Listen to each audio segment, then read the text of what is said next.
Hello friends, welcome back to my channel own classroom. আজকে আমি যে ভিডিওটা বানাবো সেই ভিডিওটা ক্লাস 9-এর প্রশ্নমালা 10.1-এর যে অঙ্কগুলো আছে তার সমাধানের ওপর বেস করে। এই প্রশ্নমালাটা বেসিক্যালি লাভ ও ক্ষতি রিলেটেড অঙ্ক আছে, এর মধ্যে আমরা দেখব এবং এরই অঙ্কগুলোর সমাধানের ওপর বেস করে আমি আজকে ভিডিওটা বানাবো। চলো তাহলে আজকে ভিডিওটা শুরু করা যাক।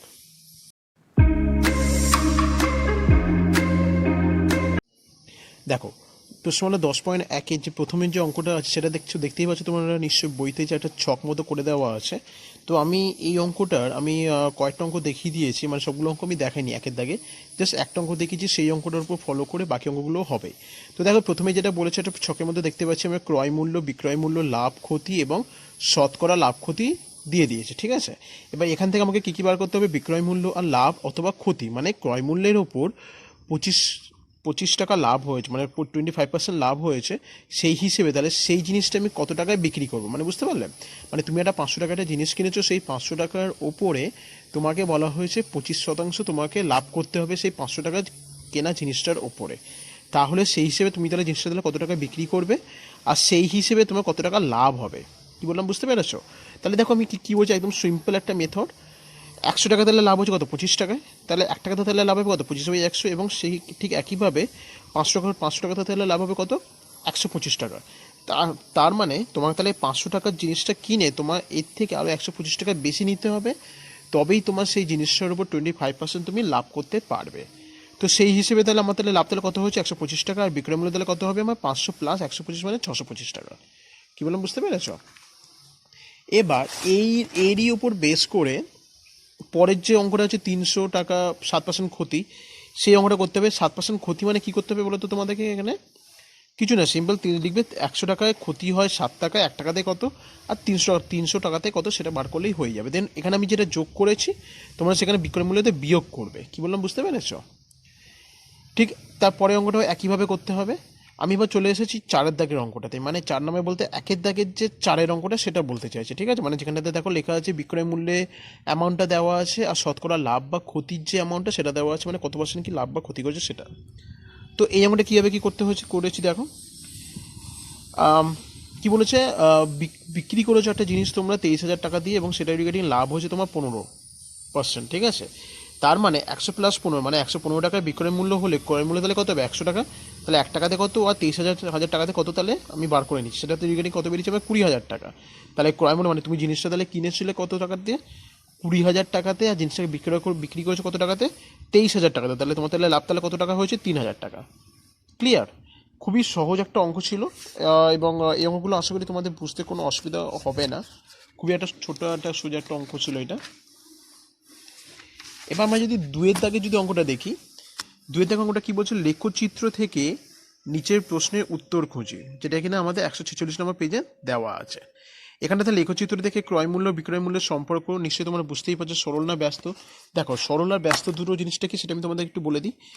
সরল মানে হচ্ছে কি, বেসিক্যালি তোমাদের যখন কিনা লাভের সাথে সাথে মানে বিক্রয় মূল্যের উপর যে লাভের অ্যামাউন্টটা সেটাও যখন কিনা ঠিকভাবে সমান্তরালভাবে চলবে, ঠিক আছে, সেটাকে বলবো আমরা সরল সম্পর্ক।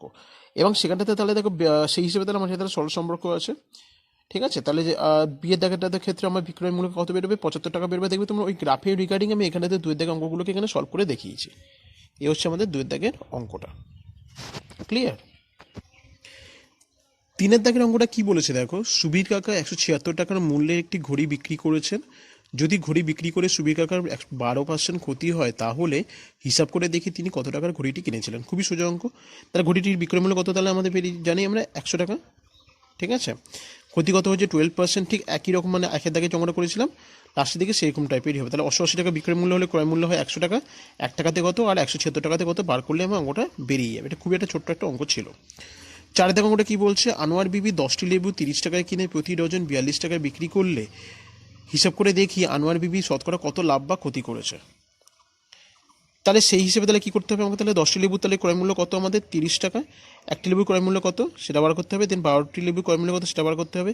এখান থেকে আবার 1টি লেবুর ক্রয় মূল্য কত সেটা বার করলে আমার এখানে তাহলে 7/2 টাকা। 3 টাকায় লাভ হবে তাহলে কত, 7/2 -3 করেছি, দেন হাফ টাকা বেরিয়েছে আমাদের, মানে 50 পয়সা যেটা অ্যাকচুয়ালি। তাহলে 1 টাকাতে কত, তাহলে 100 টাকাতে কত সেটা আমাকে বার করলেই হয়ে যাবে, যেখানটাতে কিনা আমার বেরিয়েছে 16 × 2/3 টাকা, যেটা কিনা আমার অ্যাজ আ পার্সেন্টেজ হিসেবে দেখাতে হবে। 5 দাগের অঙ্কটা কী বলেছে, অমলবাবু একটি ছবি 20% ক্ষতিতে বিক্রয় করলেন, কিন্তু আরও 200 টাকা বেশি মূল্যে বিক্রয় করলে 5% লাভ করতেন। তিনি ছবিটি কত মূল্যে কিনেছিলেন হিসাব করে লিখি। তাহলে দেখো ধরিটি, তাহলে ছবি ক্রয় মূল্য তাহলে X টাকা, তাহলে 20% ক্ষতি হলে 100 টাকার ক্রয় মূল্য হলে বিক্রয় মূল্য হবে কত, 80 টাকা। এখানে টাকার সিম্বল দিয়েছি কারণ আমার জায়গা ছিল না বলে সেই জন্য 80 টাকা, ঠিক আছে। দেন 1 টাকার ক্রয় মূল্য হলে তাহলে কত হবে, আর X টাকাতে কত হলে সেটা বার করতে হবে আমাকে এখানে, যেটা আমি এখানে বার করছি 4x/5 টাকা। তারপরে কি করতে হবে, তাহলে আমাকে আবার তাহলে ওটা ক্ষতির ক্ষেত্রে বার করলাম, এটা আমার লাভের ক্ষেত্রে বার করতে হবে। দেন 5% লাভ হলে 100 টাকার ক্রয় মূল্য হলে বিক্রয় মূল্য হবে 105 টাকা। 1 টাকাতে কত, X টাকাতে কত। আমরা এখানে একটা এক্স রিলেটেড একটা টার্ম পেয়েছি। এবার কি করতে হবে বলো তো আমাকে, এই দুটোকে একসাথে বিয়োগ করে ইজুগালি 200 টাকাটা নিতে হবে, মানে কিনা কিন্তু আরও 200 টাকা যেহেতু ওকে কিনা বেশি দিতে হয়েছিল, সেটাই রিগার্ডিং আমার প্রথমটা বিয়োগ দ্বিতীয়টা সমান 200 রিগার্ডিং আমার এখান থেকে এক্স এর মানটা বার করে দিলে অঙ্কটা আমার পুরোটা হয়ে যাবে। এই হচ্ছে আমাদের 3 দাগের অঙ্ক, ঠিক আছে। তারপর চলে আসে মানে 6 দাগের অঙ্কটা। 6 দাগের অঙ্কটা কি বলছে, সুপ্রিয়া একটি ঘড়ি কিনেছে, যদি সে ঘড়িটি 370 টাকায় বিক্রি করে তখন তার যত টাকা লাভ হবে, 210 টাকায় বিক্রি করলে তত টাকাই ক্ষতি হবে। তাহলে হিসাব করে দেখি ঘড়িটির ক্রয় মূল্য কত। একদম ছোট্ট একটা অঙ্ক, দেখো কি করেছি, দেখো ধরি ঘড়িটি ক্রয় মূল্য আমি ধরে নিচ্ছি X টাকা, তাহলে প্রশ্ন অনুযায়ী তাহলে 370 টাকা কিনে নিলে তো কি বলেছিল আমাকে, দাঁড়াও 1 সেকেন্ড, 370 টাকা বিক্রি করলে তার যত টাকা লাভ হবে, ওকে 370 টাকা বিক্রি করলে তার যত টাকা লাভ হবে, 210 টাকা বিক্রি করলে ঠিক তত টাকায় ক্ষতি হবে। তো সেটাই হিসাবে আমি এখানে দেখিয়েছি।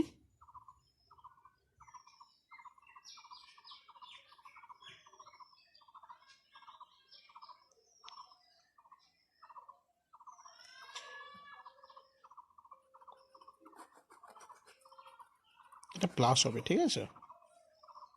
ও সরি, না এটা মাইনাসই হবে, এটা মাইনাসই হবে, হ্যাঁ। তাহলে সেই হিসেবে তাহলে আমার তাহলে এখান থেকে তাহলে এক্স মানটা বার করে দিলেই আমার অঙ্কটা খুব সুন্দরভাবে বেরিয়ে যাবে। কী বললাম বুঝতে পেরেছ? 7 দাগের অঙ্কটা কী বলেছে, আমার দিদি অরুণ মামার দোকান থেকে 255 টাকা একটি ছাতা কিনলো। অরুণ মামা যদি ছাতার ধার্য মূল্যের ওপর 15% ছাড় দিয়ে থাকেন, তবে ওই ছাতার ধার্য মূল্য কত ছিল হিসাব করে লিখি।